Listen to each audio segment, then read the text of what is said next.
강태준 회장의 병실은 소란스러웠습니다. 대한민국 최고 재벌 중 하나인 그가 뇌졸중으로 쓰러졌다는 소식에 병원 앞은 취재진들로 북적였죠. 78살의 나이에도 불구하고 여전히 카리스마 넘치는 존재감으로 기업을 이끌어온 강태준은 이제 침대에 누워 천장만 바라보고 있었습니다. 의식은 또렷했지만 온몸은 마치 돌덩이처럼 무거워 손가락 하나 움직이기 힘든 상태였어요. 회장님, 링거액이 다 들어갔네요. 교체해 드릴게요. 간호사의 목소리가 들렸지만 강태준은 대답할 수 없었습니다. 그저 눈동자만이 그의 유일한 의사표현 수단이었죠. 병실의 창문으로 비치는 햇살이 그의 창백한 얼굴을 비추었어요. 평생을 자신의 제국을 세우는데 모든 것을 바쳤던 사람이 이제는 누군가의 돌봄 없이는 살 수 없게 되었습니다. 병실 문이 열리고 장남 강민우와 며느리 최서영이 들어왔어요. 그들의 발걸음은 무거워 보였지만 눈빛은 달랐습니다. 표정을 감추려 애쓰는 모습이 강태준의 눈에는 너무나 선명하게 보였죠. 아버님, 오늘은 좀 어떠세요? 의사 선생님이 상태가 안정적이라고 하시던데요. 강민우의 목소리에는 걱정이 묻어 있지만 강태준은 그 목소리 이면의 기대감을 놓치지 않았습니다. 50년 넘게 비즈니스의 세계에서 살아남은 그였기에 사람의 진심을 읽는 데는 전문가였어요. 최서영은 병실의 커튼을 젖히며 밝은 목소리로 말했습니다. 날씨가 정말 좋네요, 아버님. 늘은 기분이 좀 나아지셨으면 좋겠어요. 강태준의 눈이 잠시 창밖을 향했다가 다시 두 사람에게 돌아왔어요. 그들이 병실 구석에서 서로 눈짓을 주고받는 모습을 똑똑히 보았습니다. 며느리가 남편의 귀에 대고 뭔가를 속삭이는 순간 강태준의 가슴이 무겁게 내려앉았죠. 이만 나가볼게요, 아버님. 휴식 좀 취하세요. 내일 다시 올게요. 강민우와 최서영이 병실을 나서자 강태준의 눈에서 한 줄기 눈물이 흘러내렸습니다. 평생 쌓아온 제국이 저렇게 무너져 내린 것이라고는 생각도 못했어요. 그 순간 그는 자신이 가족보 다 회사를 더 사랑했던 모든 시간이 후회로 다가왔습니다. 병실 문이 닫히자마자 복도에 선 강민우와 최서영의 표정이 돌변했습니다. 긴장감은 사라지고 두 사람의 얼굴에는 은근한 미소가 번졌어요. 최서영은 남편의 팔을 잡으며 속삭였죠. 이제 우리 세상이 될 거예요. 회장실 인테리어부터 바꿔야겠어요. 그 투박한 고가구들은 다 치워버리고 모던한 스타일로요. 강민우는 고개를 끄덕이며 자신감 넘치는 목소리로 말했습니다. 아버지 지분만 확보하면 더 이상 이사회에서 반대할 사람도 없을 거야. 내일 변호사를 만나서 서류 작업을 시작하자. 병실 안에 강태준은 미세하게 열려있는 문틈으로 그들의 대화를 들었어요. 몸은 움직일 수 없었지만 그의 머릿속은 명료했습니다. 평생 자신이 쌓아온 모든 것이 자신을 배신한 자들에게 넘어가는 모습을 지켜볼 수밖에 없다는 사실에 절망감이 밀려왔죠. 이때 조용히 그러나 단단한 발걸음으로 이만수가 병실로 들어왔습니다.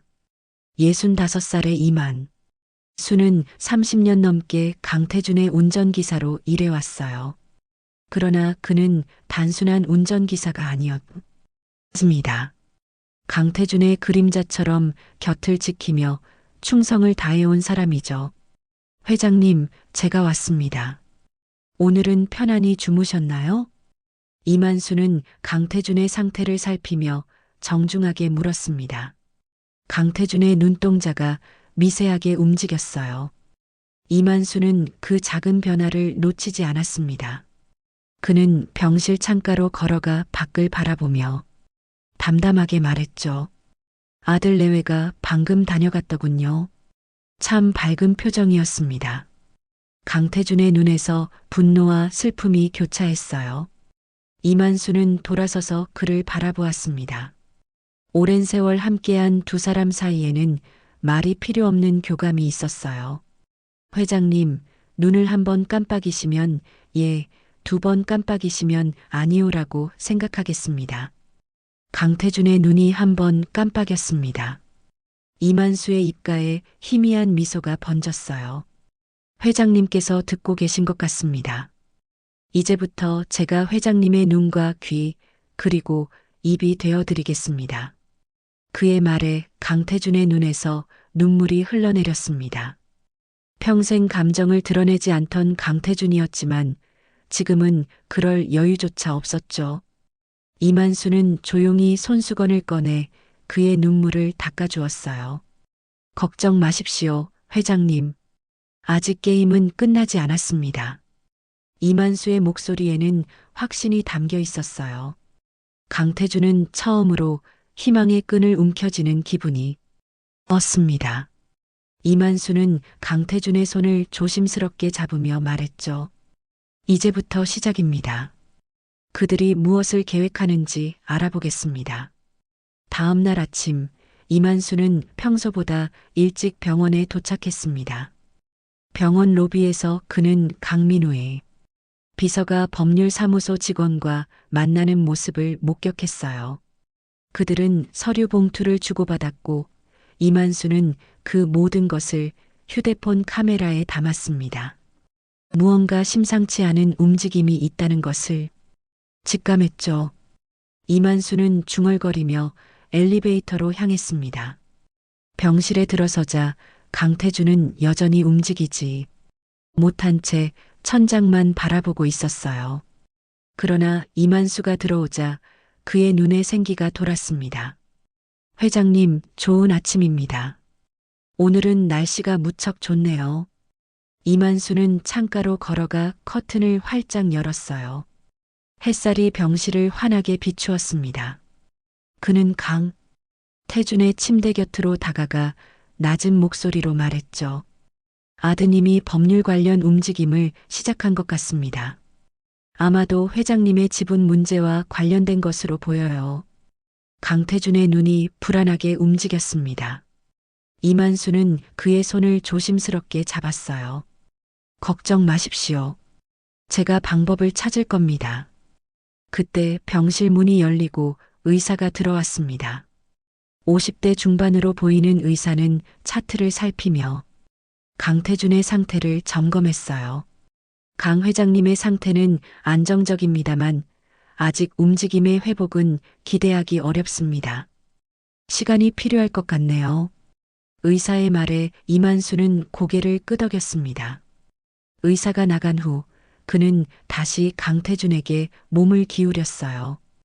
회장님, 혹시 비상시를 대비해 준비해 두신 것이 있으신가요? 유언장이나 특별 지시 사항 같은 것 말입니다. 강태준의 눈이 한 번 깜빡였습니다. 예라는 의미였죠. 이만수의 얼굴에 긴장감이 감돌았어요. 그것이 어디 있는지 알려주실 수 있을까요? 제가 알 수 있는 곳인가요? 다시 한번 강태준의 눈이 깜빡였습니다. 이만수는 생각에 잠겼어요. 그것이 어디에 있을까? 회장실? 자택? 아니면 다른 곳? 강태준과 함께한 30년의 세월을 되돌아보며 그는 가능성 있는 장소들을 하나씩 떠올렸습니다. 회장님의 개인 금고에 있습니까? 두 번 깜빡임. 아니요. 회사 내 회장실 서재예요?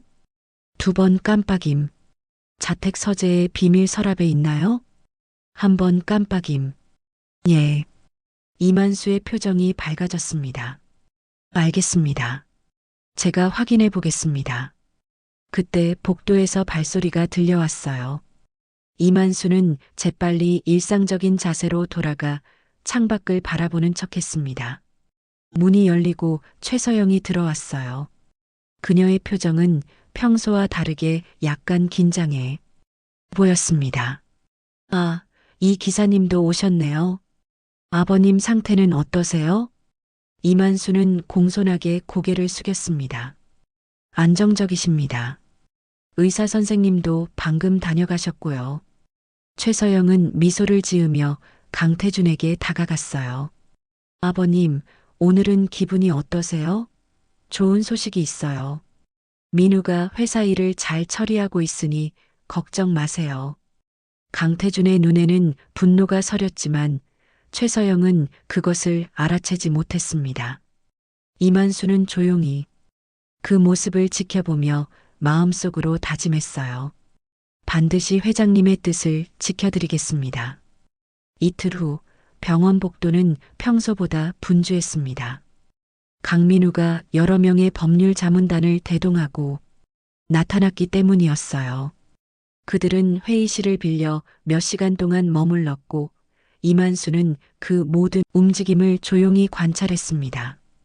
직감적으로 그는 무언가 중대한 결정이 내려지고 있다는 것을 느꼈죠.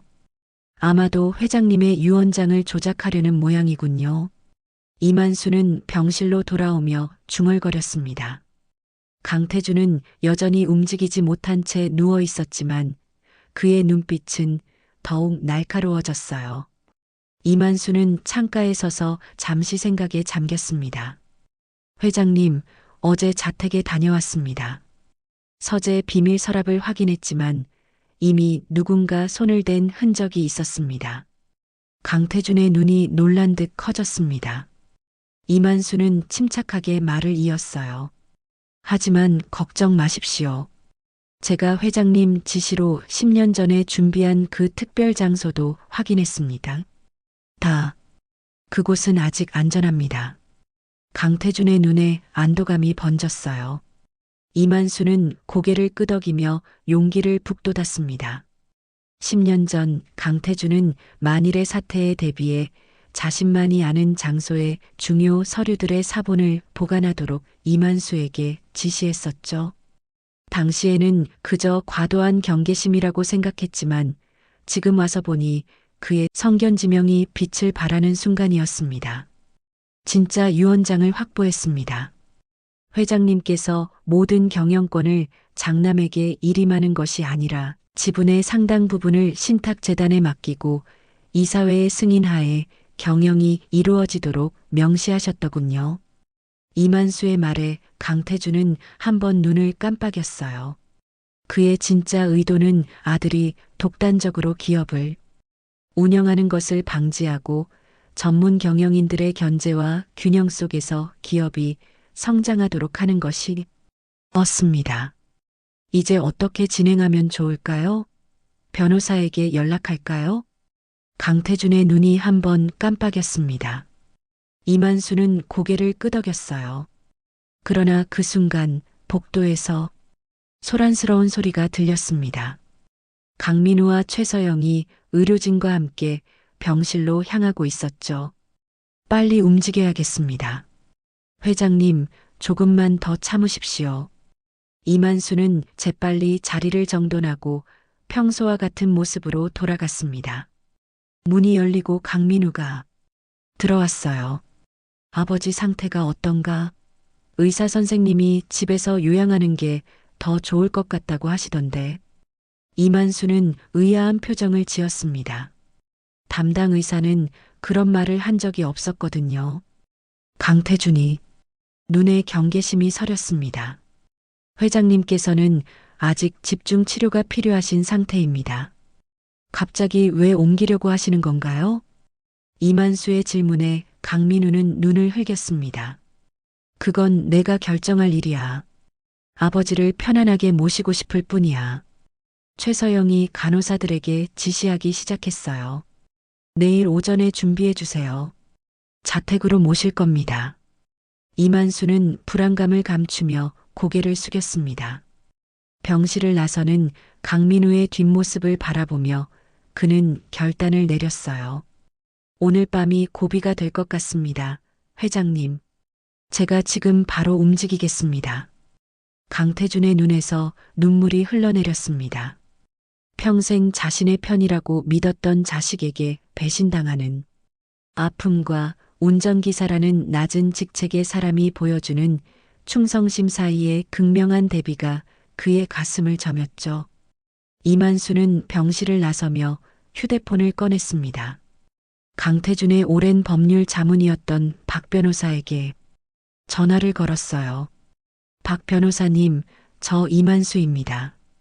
긴급 상황입니다. 지금 만나뵐 수 있을까요? 그날 밤 병원은 어둠에 잠겼습니다. 오직 복도의 비상등만이 희미한 빛을 드리우고 있었어요. 강태준의 병실 앞에서는 이만수가 의자에 앉아 경계를 늦추지 않고 있었습니다. 그의 피로한 눈가에도 불구하고 눈빛만은 또렷했죠. 몇 시간 전 박 변호사와의 만남은 성공적이었어요. 강태준의 진짜 유언장을 검토한 박 변호사는 즉시 법적 절차를 밟기로 약속했습니다. 그리고 더 중요한 것은 내일 아침 언론사들이 사실을 보도할 준비를 마쳤다는 점이었어요. 이제 기다리는 일만 남았군요. 이만수는 조용히 중얼거렸습니다. 그때 엘리베이터 문이 열리는 소리가 들렸어요. 이만수는 즉시 긴장했습니다.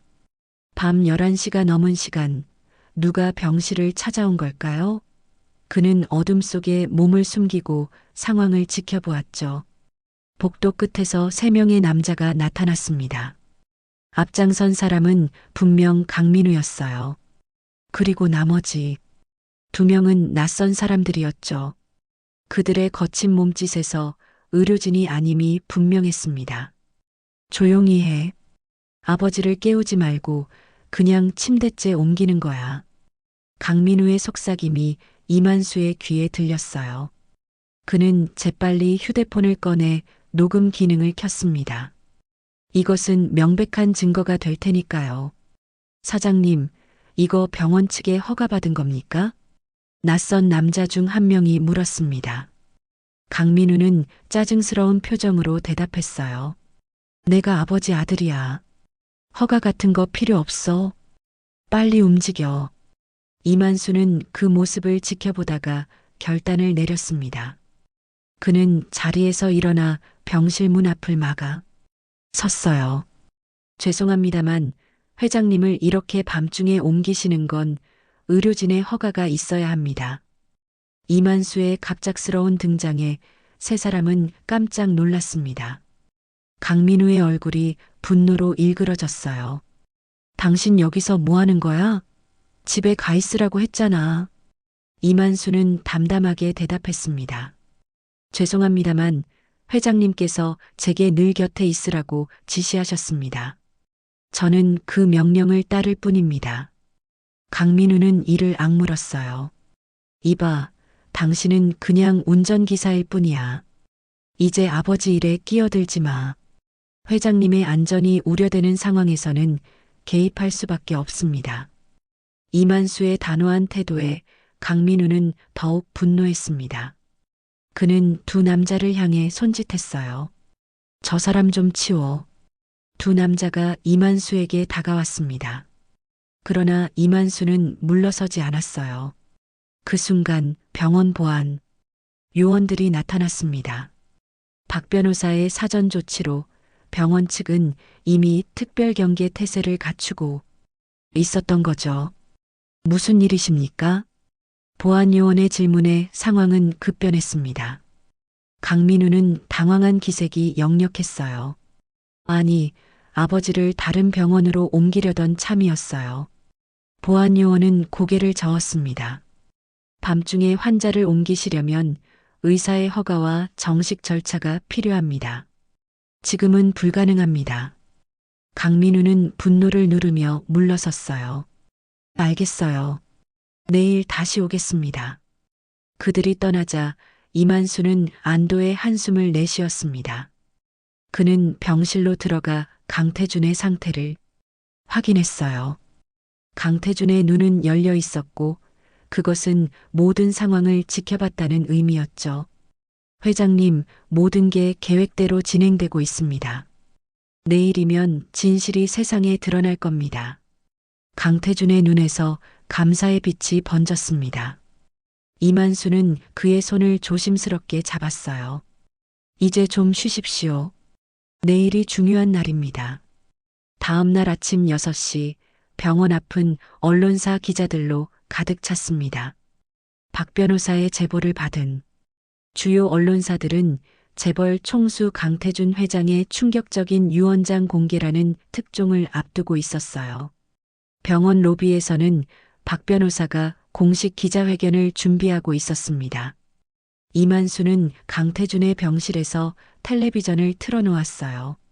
곧 시작될 기자회견을 회장이 볼 수 있도록 말이죠. 강태준의 눈은 화면에 고정되어 있었습니다. 그의 표정은 읽기 어려웠지만 눈빛에는 결연한 의지가 담겨 있었어요. 회장님, 이제 시작됩니다. 이만수의 말이 끝나기도 전에 텔레비전 화면에 박 변호사의 모습이 나타났습니다. 수십 개의 마이크와 카메라 플래시 속에서 그는 침착한 목소리로 말하기 시작했어요. 오늘 저는 강태준 회장님의 공식 법률 대리인으로서 중대한 발표를 하게 되었습니다. 최근 회장님의 건강이 악화된 상황에서 일부 가족들에 의해 회장님의 진정한 의사가 왜곡되고 있어 이를 바로잡고자 합니다. 카메라 플래시가 쉴 새 없이 터졌습니다. 박 변호사는 서류 봉투를 꺼내 들었어요. 이것은 강태준 회장님이 5년 전 작성하고 법적으로 공증받은 유언장입니다. 이 문서에 따르면 회장님은 자신의 지분 60%중 30%만을 장남 강민우 씨에게 상속하고 나머지 30%는 기업의 지속 가능한 성장과 사회적 책임을 위한 재단에 기부하도록 명시하셨습니다. 병실에서 이 모습을 지켜보던 강태준의 눈에 미소가 어렸습니다. 이만수는 그의 손을 조심스럽게 잡았어요. 또한 중요한 것은 회장님이 뇌졸중으로 쓰러지신 후 작성된 것으로 알려진 새 유언장은 위조된 것임이 법의학 전문가의 분석으로 확인되었습니다. 이 문서에는 회장님의 서명이 조작되어 있었고 이는 명백한 범죄 행위입니다. 기자들 사이에서 웅성거림이 일었습니다. 박 변호사는 계속해서 말했어요. 더불어 어젯밤 강민우 씨와 그가 고용한 불법 이송업체 직원들이 강태준 회장님을 병원에서 몰래 이송하려 한 사건이 있었음을 알려드립니다. 이는 병원 보안 카메라에 모두 기록되어 있으며 이 역시 심각한 법적 문제를 야기할 수 있는 행위입니다. 그 순간 병원 로비 입구에서 소란이 일었습니다. 강민우와 최서영이 황급히 들어서는 모습이 카메라에 포착되었어요. 그들의 얼굴은 창백했고 당황한 기색이 역력했습니다. 강민우 씨, 이 사실에 대해 어떻게 생각하십니까? 기자들이 일제히 질문을 쏟아냈습니다. 강민우는 말을 더듬으며 대답했어요. 이건 오해입니다. 아버지를 위한 최선의 선택을 하려 했을 뿐이에요. 유언장 위조라니 그런 일은 절대 없었습니다. 그러나 그의 목소리에는 확신이 없었습니다. 카메라는 무자비하게 그의 동요된 표정을 담아냈어요. 최서영은 남편의 팔을 잡은 채 아무 말도 하지 못했습니다. 병실에서 이 모든 상황을 지켜보던 강태준의 눈에서 눈물이 흘러내렸습니다. 그것은 슬픔의 눈물이 아니라 마침내 정의가 실현되는 것을 목격하는 안도의 눈물이었어요. 회장님, 이제 시작입니다. 진실이 밝혀지고 있습니다. 이만수의 말에 강태준은 힘겹게 눈을 깜빡였습니다. 그의 시선은 다시 텔레비전으로 향했어요. 박 변호사는 마지막 발언을 준비하고 있었습니다. 강태준 회장님은 평생을 대한민국 경제 발전에 헌신해 오셨습니다. 그의 진정한 유산은 단순히 가족에게 부를 물려주는 것이 아니라 기업의 지속 가능한 미래와 사회적 책임을 확보하는 것이었습니다. 우리는 회장님의 그 뜻을 존중하고 지켜나갈 것입니다. 오후가 되자 상황은 걷잡을 수 없이 커져갔습니다. 모든 방송사와 신문사는 재벌가의 추악한 상속 다툼이라는 제목으로 사태를 보도했어요. 주식시장에서는 강태준 그룹의 주가가 급락했고 투자자들은 불안에 떨며 향후 경영 방향에 대한 명확한 입장을 요구했습니다. 강민우는 기자회견을 열어 해명을 시도했지만 이미 공개된 증거들 앞에서 그의 변명은 설득력을 잃었어요.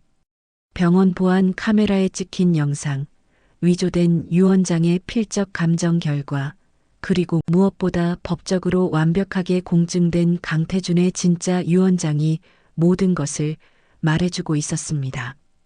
이 모든 것은 아버지를 위한 결정이었습니다.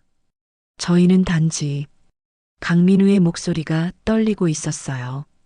기자들의 날카로운 질문 세례에 그는 점점 더 궁지에 몰렸습니다. 최서영은 더 이상 카메라 앞에 서지 않았죠. 그녀는 이미 자택으로 돌아가 짐을 꾸리고 있다는 소문이 돌았어요. 병실에서는 이만수가 강태준의 곁을 지키고 있었습니다. 텔레비전에서는 계속해서 관련 뉴스가 나오고 있었어요. 강태준의 눈은 화면에 고정되어 있었고 그의 입가에는 희미한 미소가 맴돌았습니다. 회장님, 이사회에서 긴급회의가 소집되었다고 합니다. 아마도 강민우 사장의 직위에 대한 논의가 있을 것 같습니다. 이만수의 말에 강태준의 눈이 반짝였습니다. 몇 시간 후 뉴스에서는 예상대로 강민우가 모든 경영 직위에서 사퇴한다는 소식이 전해졌어요. 이사회는 임시 경영 체제를 구축하고 강태준의 유 원장에 따라 지속 가능 경영을 위한 재단 설립을 준비하기로 결정했습니다. 이제 정의가 이루어졌군요.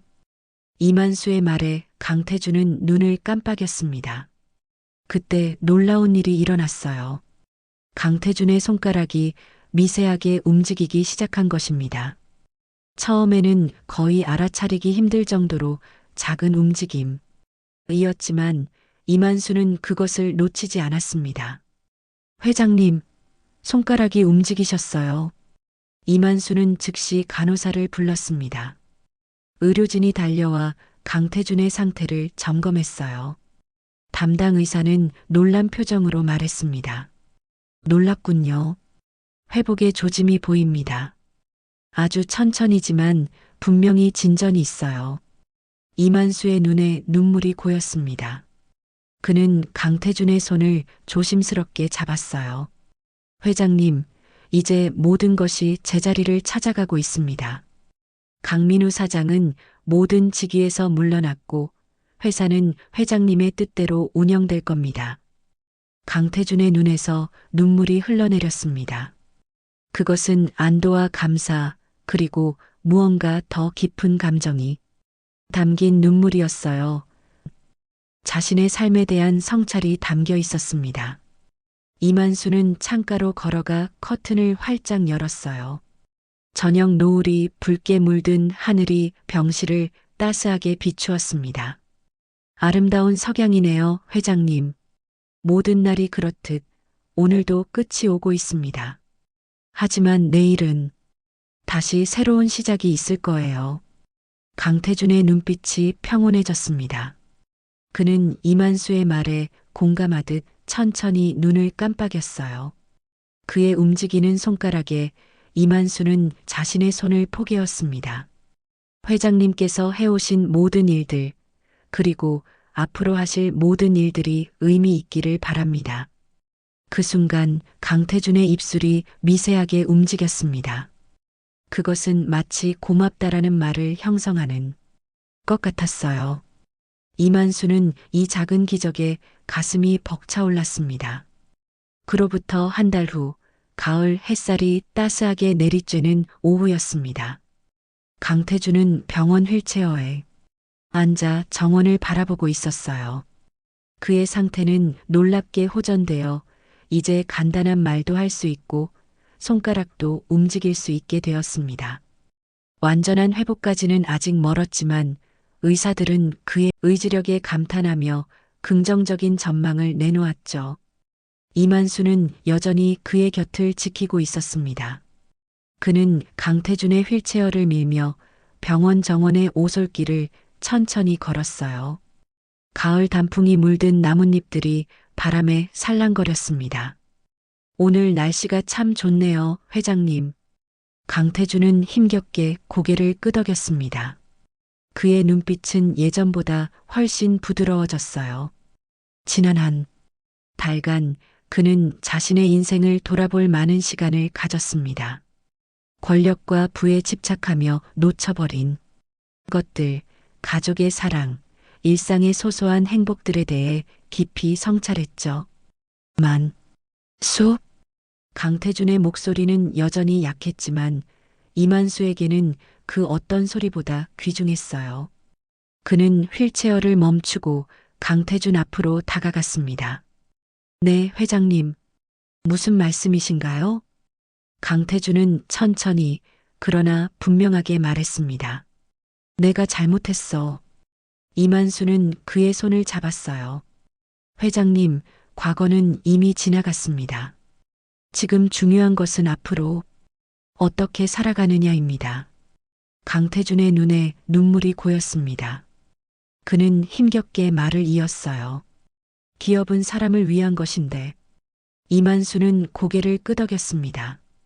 강태준 그룹은 이제 새로운 국면을 맞이하고 있었어요. 강민우와 최서영은 모든 경영권에서 물러났고 해외로 떠났다는 소문이 돌았습니다. 이사회는 강태준의 유언에 따라 지속가능 경영을 위한 새로운 체제를 구축하고 있었죠. 회장님의 뜻대로 회사는 이제 더 많은 사람들에게 혜택을 주는 방향으로 나아가고 있습니다. 직원 복지 향상, 사회공헌 사업 확대, 환경보호 프로젝트 등이 진행 중이에요. 강태준의 입가에 미소가 번졌습니다. 그는 평생 쌓아온 재산과 권력이 의미 있는 곳에 쓰이는 것을 보며 진정한 만족감을 느꼈어요. 비록 아들에게 배신당했지만 그것은 오히려 그에게 진정한 가치가 무엇인지 깨닫게 해준 계기가 되었습니다. 고마워. 만수. 이만수는 미소를 지었습니다. 제가 해야 할 일을 했을 뿐입니다, 회장님. 두 사람은 한동안 말없이 가을 정원의 풍경을 감상했어요. 노란 은행잎이 바람에 흩날리며 그들 주위로 떨어졌습니다. 그 순간 강태준은 오랜 시간 동안 느끼지 못했던 평화로움을 경험했죠. 이제 어떻게 할 거지? 강태준의 질문에 이만수는 잠시 생각에 잠겼습니다. 그리고 천천히 대답했어요. 저는 회장님 곁에 있겠습니다. 회장님께서 완전히 회복하실 때까지요. 그 후에는 제가 항상 꿈꿔왔던 작은 시골 마을로 돌아가 여생을 보내고 싶습니다. 강태준은 고개를 끄덕였습니다. 그는 이만수의 손을 더 단단히 잡았어요. 함께 가도 될까? 이만수의 눈이 놀라움으로 커졌습니다. 그는 강태준을 바라보았어요. 한때 냉혹한 기업인이었던 그의 눈에는 이제 겸손과 따뜻함이 깃들어 있었습니다. 물론입니다, 회장님. 언제든지 환영합니다. 두 사람은 서로를 바라보며 미소를 나누었습니다. 병원 정원 위로 새 한 마리가 자유롭게 날 아올랐어요. 강태준은 그 모습을 바라보며 깊은 숨을 들이마셨습니다. 이제 그에게는 새로운 삶이 기다리고 있었죠. 멀리서 병원 건물을 바라보면 한 노인과 그의 충직한 동반자가 가을 정원에서 평화롭게 대화를 나누는 모습이 보였습니다. 그들의 이야기는 이제 막을 내렸지만 진정한 의미에서는 새로운 시작을 맞이하고 있었어요. 하늘은 푸르렀고 바람은 상쾌했습니다. 강태준은 처음으로 진정한 자유를 느꼈어요. 권력과 부의 무게에서 벗어나 단순하지만 진실된 삶을 살아갈 준비가 되어 있었습니다. 그것이야말로 그가 평생 추구했던 진정한 성공의 의미였는지도 모릅니다. 시골의 작은 마을에서 두 노인의 새로운 이야기가 시작될 것입니다. 그리고 그것은 아마도 강태준이 지금까지 살아온 그 어떤 삶보다 더 의미 있고 행복한 시간이 될 것입니다.